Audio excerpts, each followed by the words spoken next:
semua tidak terlepas dari supportan, dukungan, semangat dari teman-teman semuanya, sehingga sampai detik ini pun saya juga masih hobi gitu loh, mencari-cari atau menganalisa atau berasumsi atau memberikan sedikit gambaran dari logika saya terhadap masalah dari teman-teman semuanya, terutama yang terjebak di pinjaman online, yang gagal bayar, yang telat bayar. Karena kita hampir menemukan banyak hal gitu loh, yang terutama dari pinjaman online ini hampir sudah menyeluruh. Saya perhatikan hampir sudah menyeluruh gitu loh.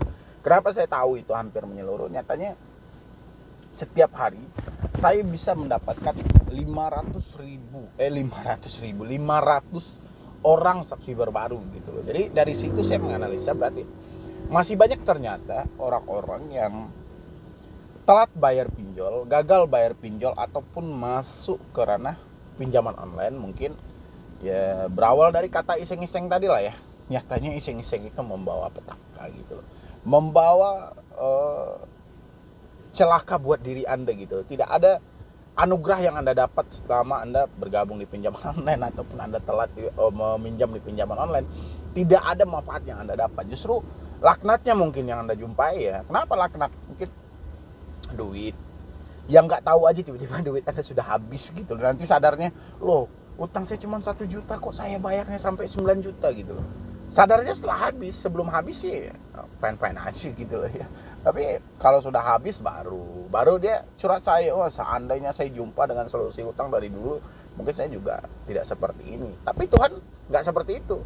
Tuhan akan mempertemukan Anda dengan channel ini di saat mungkin sudah mentok, sudah habis gitu ya. Tapi sadari dulu, segala yang Anda bayarkan, segala duit yang telah hilang itu adalah mungkin ada sebagian besar rezeki orang lain ada di situ ya. Oke gini. Jadi seperti judul video yang Anda lihat hari ini, yaitu 3 hal yang harus kita hindari ketika kita gagal bayar ataupun telat bayar di pinjaman online. Ya. Dan ini sangat penting banget, kalau menurut saya sih ini sangat penting banget, dan saya berharap 3 hal ini benar-benar diterapkan oleh teman-teman semuanya, harus dipahami oleh teman-teman semuanya, karena ini 3 hal yang sangat penting kalau menurut saya kalau Anda terjebak ataupun gagal bayar di pinjaman online. Tapi sebelum saya lanjutkan bahas video ini, mana aja 3 hal yang saya sebutkan, sehingga ketika gagal bayar pinjol ini jangan sampai dilakukan gitu. Karena saya perhatikan itu banyak dari teman-teman itu salah melangkah sehingga salah dalam bertindak ya. Salah dalam berpikir sehingga salah dalam menunjukkan caranya ya. Ini kebanyakan saya perhatikan gitu. Jadi teman-teman itu kelebihan dalam berpikir tapi kekurangan dalam bertindak gitu. Sehingga terlalu banyak yang Anda pikirkan sehingga tidak tahu apa yang mau Anda lakukan gitu loh ya. Yang paling pertama sekali itu jangan panik dan stres gitu ya. Kenapa saya bilangin, kenapa ini selalu ada di setiap video saya? Jangan pernah panik, jangan pernah stres. Saya selalu mengutarakan, mungkin kalau diibaratkan saya ini sebuah restoran, mungkin spesifiknya jangan panik dan jangan stres. Itu spesifiknya gitu. Karena saya perhatikan, orang-orang yang telat bayar pinjol, gagal bayar pinjol, itu tingkat kepanikannya itu lebih parah daripada orang-orang yang anaknya belum beli baju lebaran sampai detik ini. Ya, itu lebih parah paniknya orang-orang yang terjebak pinjol ini. Kenapa saya bilangin ini harus Anda hindari? Tingkat kepanikan yang terlalu berlebihan, kesetresan yang terlalu berlebihan ya. Tidak untuk dalam hal pinjol pun juga nggak ada masalah Anda manfaatkan ini gitu loh. Dalam menghadapi masalah apapun, kepanikan dan kesetresan ini Anda harus mengukur ini ya. Bukan berarti kita sebagai manusia normal, kita tidak mengalami kesetresan, mungkin sudah mentok, sudah bingung. Bukan berarti tidak ada ya, cuman porsinya kita harus kurangi gitu ya. Apalagi teman-teman saat ini yang terjebak di pinjaman online ya. Karena di pinjaman online itu, kalau Anda panik, Anda ini akan menghadapi mungkin ratusan model ancaman dari debt collector gitu ya. Kebayang nggak? Orang yang lagi pikirannya lagi fresh saja, ketika menghadapi satu ancaman bisa jadi mereka tumbang gitu. Bagaimana kalau Anda panik, Anda stres? Mungkin saya pun juga nggak kebayang itu seperti apa gitu ya. Oke, untuk yang kedua ini juga banyak ya. Mungkin saya juga nggak tahu ya. Mungkin Anda dapat solusi yang seperti ini dari mana. saya tidak menyalahkan suatu solusi itu, tapi saya cuman mempertegas bahwa itu kalau menurut asumsi saya sih kurang bagus buat Anda gitu loh. Yaitu dengan membroadcast ke semua kontak Anda. Mungkin tujuan Anda memberitahu atau mengechat semua kontak Anda menuju memberitahu bahwa kalau seandainya ada orang yang menelpon atas nama Anda, menyatakan diri Anda berhutang, tolong jangan diladeni. Ya, mungkin tujuan Anda baik gitu loh. Anda mengantisipasi sebelum hal-hal itu terjadi. Tapi kalau menurut saya ini salah gitu loh. Ya. Kenapa salah? Kita memberitahu, misalnya ya, kita memberitahu bagaimana nanti misalnya Anda mempunyai 500 kontak misalnya gitu. Ya. 500 kontak dengan WA yang aktif lah. Oke, dengan WA yang aktif ke 500 kontak. Ya. Anda sudah broadcast ini. Misalnya Anda ngutang di satu aplikasi A misalnya. Anda bilangin kalau ini ada nanti yang mau nagih atas nama saya dari aplikasi ini misalnya, atau dari pinjaman online, tolong jangan diladeni, tolong diabaikan. Itu asumsi dari diri Anda. Supaya apa? Supaya Anda bisa mengantisipasi orang-orang yang akan masuk ke dalam adu domba dari debt collector.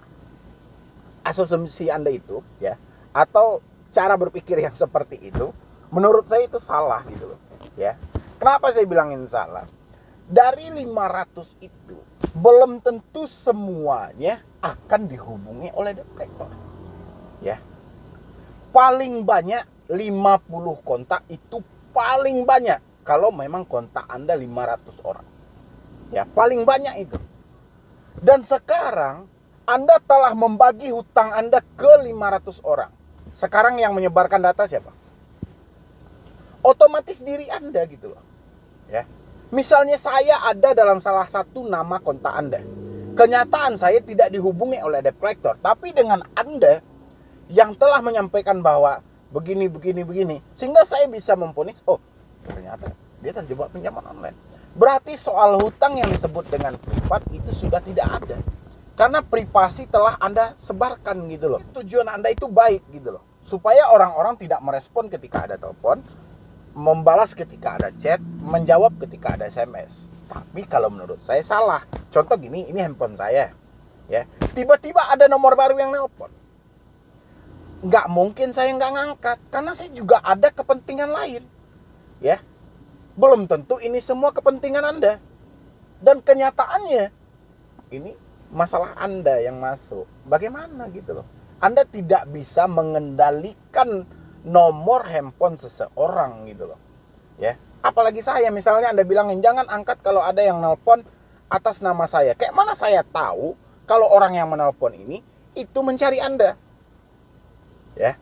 Jadi makanya saya bilangin ini cara yang seperti ini kurang pas lah, kalau menurut saya ini kurang pas. Jadi kita seakan telah menyebarkan data kita sendiri lebih dahulu gitu loh. Ya. Jadi saran saya dalam posisi ini, jika teman-teman semuanya ingin mengantisipasi misalnya orang sekitar yang diteror oleh debt collector, orang sekitar mungkin yang diancam oleh debt collector, atau penyebaran data kepada orang sekitar Anda tunggu aja gitu. Ya, Anda tunggu aja. Nanti akan ada beberapa orang. Biasanya orang yang akan bertanya kepada Anda ini adalah orang-orang yang kepo dengan hidup Anda. Cukup Anda jelaskan kepada mereka yang bertanya. Ya. Jadi bukan dengan cara Anda broadcast ke semua kontak Anda kasih tahu ke semua kontak Anda. Ini bukan cara yang terbaik kalau menurut saya. Berarti Anda sama aja, apa ubahnya Anda dengan debt collector tadi gitu loh. Justru Anda mencelakai diri Anda sendiri dengan Anda menyebarkan data Anda sendiri. Ya. Belum tentu 500 kontak itu akan dihubungi oleh DC, tapi asumsi Anda semuanya sudah. Ya.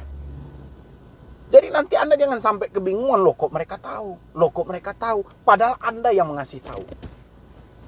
Ya, kebayang nggak?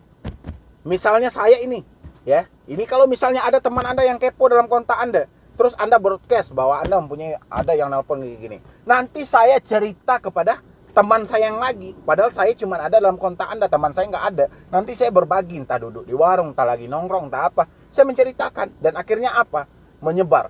500 orang tadi yang Anda beritahu, 2 orang aja dia ceritakan kepada teman dia, udah 1.500 orang yang mengetahui bahwa Anda ngutang dipinjam. Ya. Akhirnya apa? Akhirnya Anda bunuh diri sendiri gitu loh. Jadi cukup tungguin aja siapa aja teman-teman Anda nanti yang komplain misalnya, atau yang balik bertanya kepada Anda, itu aja Anda jelaskan. Jangan semuanya kita beritahu yang begini-begini, belum tentu dia nyambung dengan konsep yang kita hadapi saat ini. Ya, itu buat yang kedua, itu dari teman-teman semuanya. Kalau bisa kurangi persi-persian seperti itu. Jangan diumumkan lagi ke semua kontak Anda, lebih baik, ini lebih baik ya, karena sasaran utama mereka pertama orang yang paling dekat dengan Anda, misalnya suami atau istri, keluarga, ya, ayah, ibu, atau saudara atau siapa gitu loh. Baru nanti sekitaran beberapa orang teman dekat Anda yang sering berkomunikasi dengan Anda. Ya, biasanya sasaran mereka ke sana gitu loh. Ya. Pasti dia akan cari orang-orang yang berpengaruh di nomor HP Anda. Pasti Anda akan membikinkan namanya dengan nama yang spesial, nama yang spesifik, dan itulah menjadi sasaran mereka. Ya, itu buat yang kedua. Ini yang nomor 3 ya. Nomor 3 ini sangat penting ya. Sangat penting. Yaitu jangan melakukan perpanjangan. Ya. Perpanjangan hutang ini. Perpanjangan tenor, perpanjangan dari segi penagihan atau perpanjangan apa, jangan sampai ya. Tujuan Anda apa gitu loh. Misalnya sekarang debt collector mengarahkan perpanjang aja dulu 300.000, kami tidak akan menambah dendanya, tidak akan menaikkan bunga atau denda, terserahlah selama 6 hari ya. Dia minta 300.000. Sadar atau tidak Anda sebenarnya gitu loh. Ini yang saya tanyakan ya. 300 Anda perpanjang jangka 6 hari. Itu 1 hari Anda telah membayar denda 50.000. Ya.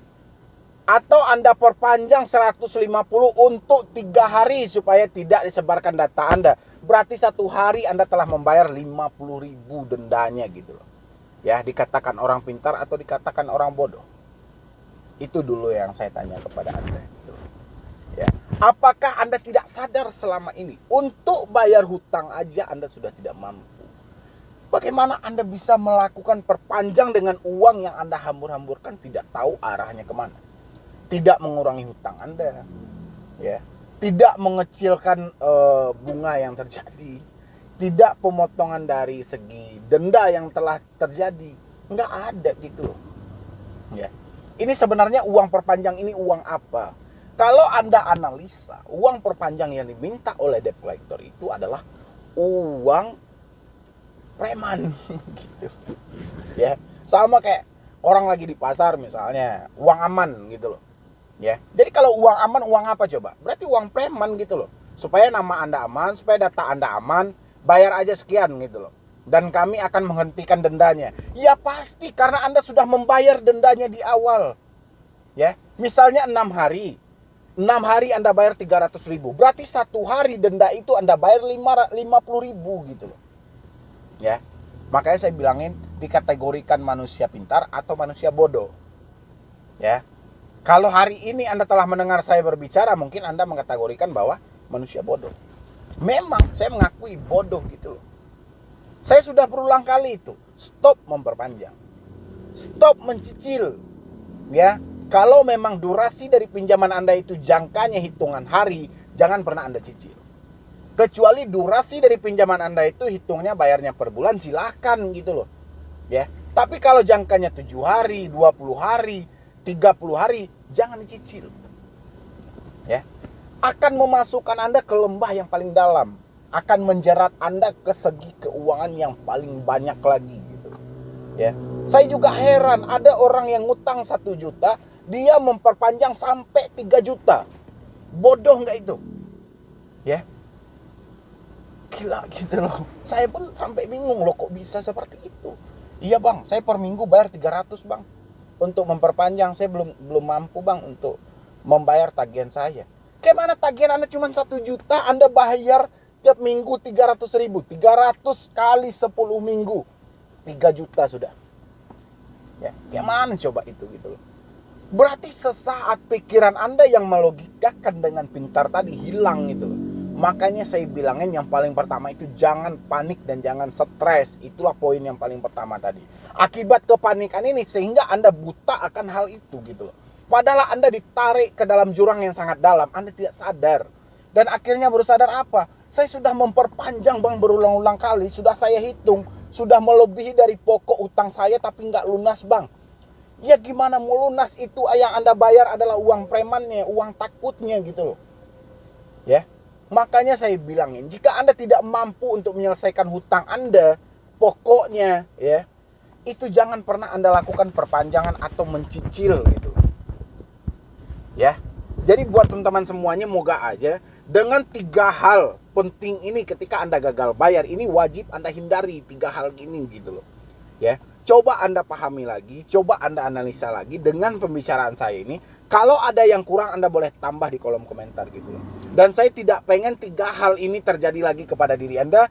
Dan kalau Anda bisa melewati, menghindari dari 3 hal ini, saya yakin ke depannya pasti akan kurang orang-orang yang kepanikan akibat pinjaman online. Ya. Pokoknya buat teman-teman semuanya, yang paling pertama, jangan panik dan stres. Yang kedua, jangan broadcast soal hutang Anda.